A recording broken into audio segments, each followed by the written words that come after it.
अतीत को बदला नहीं जा सकता, किंतु वर्तमान एवं भविष्य अभी भी आपकी मुट्ठी में है, जिसको प्रयत्नों एवं सत्कर्मों के द्वारा प्राप्त किया जा सकता है।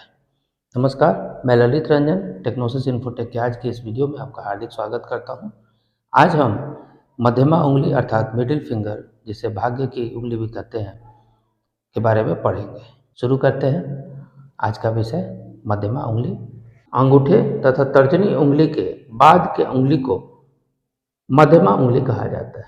इसे मिडिल फिंगर भी कहते हैं, इसे फिंगर ऑफ सैटर्न भी कहते हैं, क्योंकि इसके जड़ में शनि देव का वास होता है, सैटर्न। अब शनि देव की प्रकृति दमघटू और जहरीले गैसों से भरी हुई है। इस वजह से उनकी जो प्रकृति है, उनका जो प्रभाव है, मनुष्य के ऊपर नकारात्मक अधिक पड़ता है, सकारात्मक कम पड़ता है। लेकिन यह भी है कि जिन पर शनि देव की अपनी कृपा दृष्टि हो जाए, फिर उन्हें किसी दूसरे ग्रह एवं पर्वतों का भय नहीं रखना चाहिए, क्योंकि जिन पर शनि है वो शनि खुद जो करना होगा करेंगे, किसी दूसरे को करने भी नहीं देंगे। यह उंगली है परिश्रम की, न्याय की, दुख का कारक भी शनिदेव माने जाते हैं, रोग के कारक भी माने जाते हैं, लेकिन भाग्य देने वाले भी शनिदेव ही हैं। हमारे हाथ की जो भाग्य रेखा है वो यहीं पे आकर के समाप्त होती है। यह उंगली के नीचे शनिदेव का पर्वत होता है और इस पर से जो रेखा गुजरती है उसे भाग्य रेखा कहते हैं। भाग्य रेखा की यही परिभाषा है। ये भाग्य के कारक हैं। शनिदेव गुप्त ज्ञान जैसे जादू, टोना, तंत्र विद्या, मंत्र विद्या, सिद्धि, इन सब के कारक हैं। तो कहने का तात्पर्य यह है कि इस उंगली की लंबाई, इसका झुकाव अपने आप में बहुत सारी बातों को कहते हैं। एक एक करके हम इन पे चर्चा करते हैं। सर्वप्रथम हम लंबाई की अगर चर्चा करें तो मध्यमा उंगली आमतौर पे तर्जनी एवं अनामिका से लंबी होती है। ये जो बीच की उंगली है अनामिका एवं तर्जनी से लंबी होती है, लेकिन कितनी लंबी?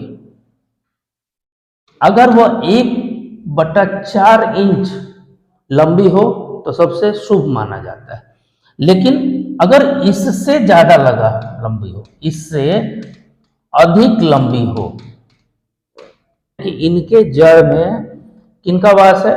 शनि देव का वास है। ठीक है, शनि देव का पर्वत ज्यादा बड़ा होना अच्छी बात नहीं है। ऐसा व्यक्ति जिनकी मध्यमा उंगली 1/4 इंच से भी अधिक हो, ऐसे व्यक्ति का पूरा जीवन अभाव में बीतता है, क्योंकि इनके जड़ में शनि देव का दायरा बढ़ जाता है। ऐसा व्यक्ति परिश्रम करेंगे, परिश्रमी हो जाएंगे, लेकिन फल पूरी तरह से प्राप्त नहीं होगा।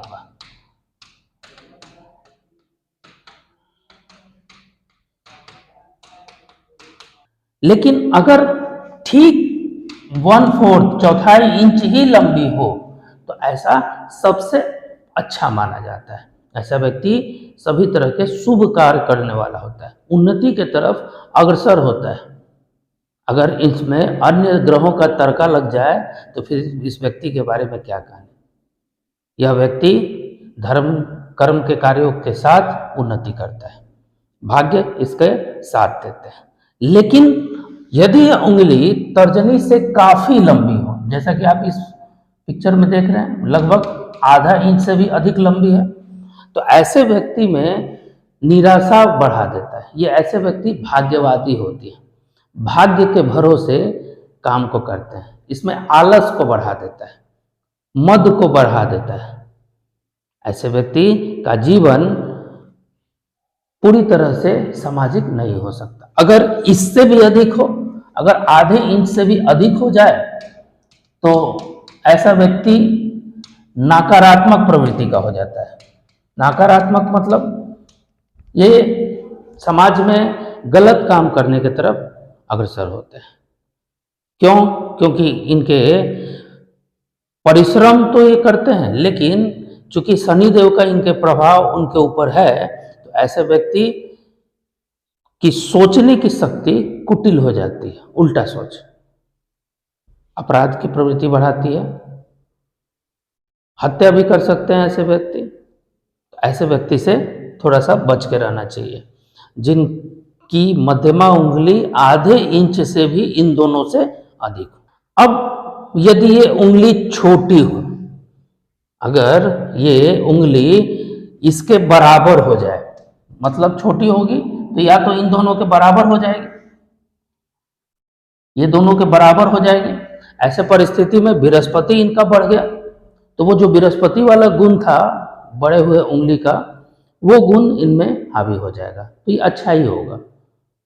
बृहस्पति इनका अगर बढ़ जाए तो ऐसे व्यक्ति के जीवन में बृहस्पति के गुणों का समावास होगा, वृद्धि होगी, साथ ही साथ धार्मिकता भी बढ़ाएगा।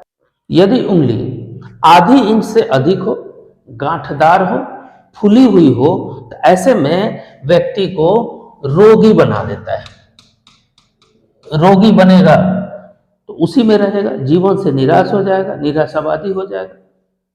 ऐसे व्यक्ति रोग में ही उलझ करके रह जाते हैं, विशेष सफलता प्राप्त नहीं कर पाते हैं। यदि यह उंगली लंबी हो, चौथाई के करीब हो, और इसका ऊपर का सिरा, ये सिरा चपटा हो, तो ऐसा व्यक्ति अच्छा व्यापारी बनता है। खासकर कोयले एवं लोहे के काम में इन्हें विशेष सफलता प्राप्त होती है। इन पर शनिदेव की विशेष कृपा दृष्टि होती है। ऐसे व्यक्ति सही सत्कर्मों के द्वारा धन अर्जित करते हैं। ऐसे व्यक्ति उच्च स्तरीय सम्मान प्राप्त करते हैं, सामाजिक ऐश्वर्य को प्राप्त करते हैं, समाज में इनकी स्थिति अच्छी मानी जाती है। परिश्रमी होते हैं, परिश्रम के बल पे यह ख्याति प्राप्त करते हैं। साथ ही साथ अगर अन्य पर्वत एवं रेखाएं इनका साथ दें तो ऐसे व्यक्ति उच्चतम शिखर तक अवश्य पहुंचते हैं। मध्यमा उंगली में 3 पोरवे होते हैं, सबसे ऊपर के पोरवे, मध्य पोरवे तथा नीचे का पोरवा। ऊपर का पोरवा आकांक्षाओं को बढ़ाता है, बीच का पोरवा उन आकांक्षाओं को प्राप्त करने की शक्ति प्रदान करता है,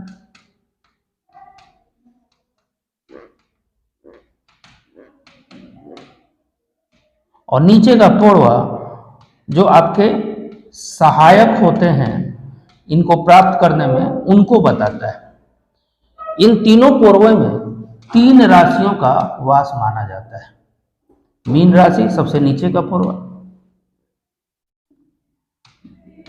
मकर राशि और कर्क राशि। इन 3 पोरवे में 3 राशियों का समावेश माना जाता है। यदि ऊपर का पोरवा बहुत ज्यादा बड़ा हो तो इंसान के भीतर आकांक्षाओं को बढ़ा देता है, लेकिन कई दफा अगर जरूरत से ज्यादा बड़ा होने के कारण व्यक्ति की आकांक्षाएं पूरी नहीं हो पाती, क्योंकि उंगली लंबी है। लंबी उंगली में वो भाग्यवादी है, निराशावादी है। अगर उनकी आकांक्षाएं पूरी नहीं होगी तो ऐसा व्यक्ति आत्महत्या भी कर सकता है। यदि बीच का पोरवा ज्यादा लंबा हो तो यह इन आकांक्षाओं को प्राप्त करने की शक्ति देता है। ऐसा व्यक्ति व्यापारिक क्षेत्र में अच्छे सफल होते हैं, अन्य क्षेत्रों में भी इनको लाभ होता है। ऐसे व्यक्ति को लोहे से संबंधित मशीनरी, कोयला जैसे चीजों का व्यापार करना चाहिए।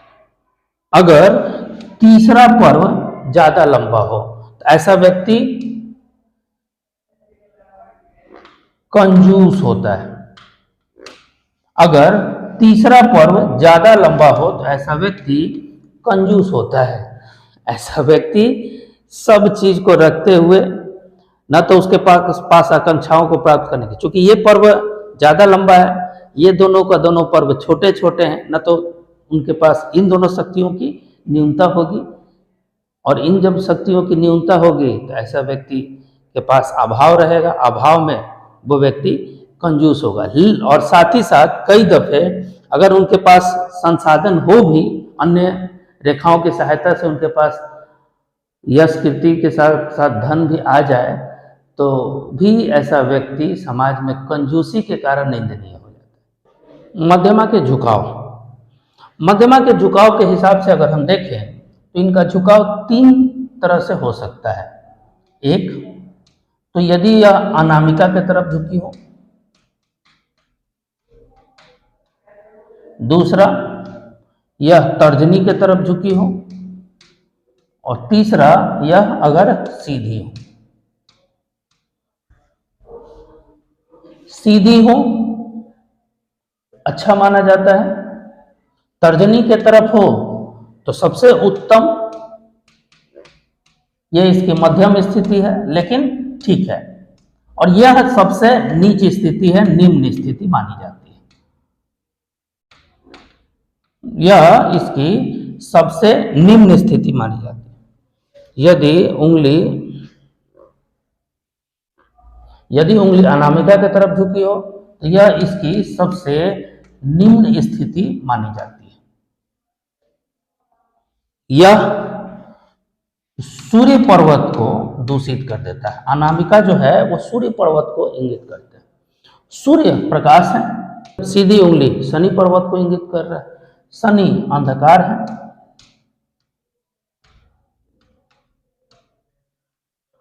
अब यहां अंधकार और प्रकाश, शनि और सूर्य में शत्रुता है, तो जाहिर सी बात है कि इन दोनों के बीच में सामंजस्य बैठ ही नहीं पाएगा। ये इनको भी दूषित कर देंगे, आपके यश कीर्ति को ये दूषित कर देंगे, धूमिल कर देंगे, क्योंकि ये रोग दोष के देवता है, जबकि यह शिक्षा प्रकाश तेज के देवता है। तो जिस तरह से सूर्य भगवान आपको आगे बढ़ाने का प्रयास करेंगे, ये शनिदेव उन पे अपनी छाया रख करके आपके काम को बाधित करेंगे, प्रभावित करेंगे। आपका काम देरी से होगा, सफलता प्राप्त करेंगे लेकिन उसमें प्रश्न चिन्ह बना रहेगा। लेकिन अगर ये सीधे हों तो ऐसे स्थिति में भाग्य साथ देता है। ऐसा व्यक्ति अपने परिश्रम के बल पे जीवन में सफलता प्राप्त करता है। अब यहाँ पे परिश्रम के बल पे सफलता प्राप्त करता है, मेहनत करना पड़ता है लेकिन सफलता मिलती है। सफल होना मुख्य है, परिश्रम तो करना ही पड़ता है। लेकिन कुछ लोग परिश्रम करने को सही नहीं मानते, बिना परिश्रम को ही उन्हें सब चीज़ चाहिए। ऐसे परिस्थिति में ऐसे लोग इसको सही नहीं मानते। लेकिन मेरा ऐसा मानना है कि सफलता मिलना चाहिए, अंत में सफल होना सबसे बड़ी बात है, चाहे जैसी भी हो। तो परिश्रम करना बुरी कैसे हो गई। तीसरी स्थिति अगर हम देखें तो यह अगर तर्जनी की तरफ झुकी हो, तर्जनी किसके देवता है, तो यह ज्ञान के देवता है, यह अध्यात्म के देवता है।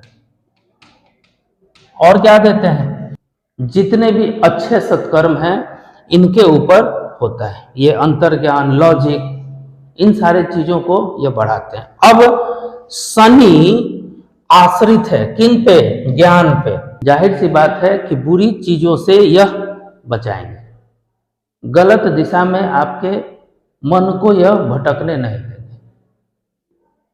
ऐसे में यह सबसे उत्तम स्थिति मानी जाती है। ऐसा व्यक्ति आत्मविश्वासी होगा, हर दिशा में सफल होगा, क्योंकि गुरु आत्मविश्वास के कारक है, गुरु ज्ञान के तो कारक है ही, साथ ही साथ धर्म के भी कारक है। तो ऐसा व्यक्ति धार्मिक होगा, धर्म के सहारे अपनी उन्नति का प्रयास करेगा, गलत दिशाओं में नहीं जाएगा। लेकिन यदि इधर झुकी हो और काफी लंबाई लिए हो जाए तो ऐसा व्यक्ति विरक्त हो जाता है, और विरक्त होकर के कभी कभी सन्यासी भी बन जाता है।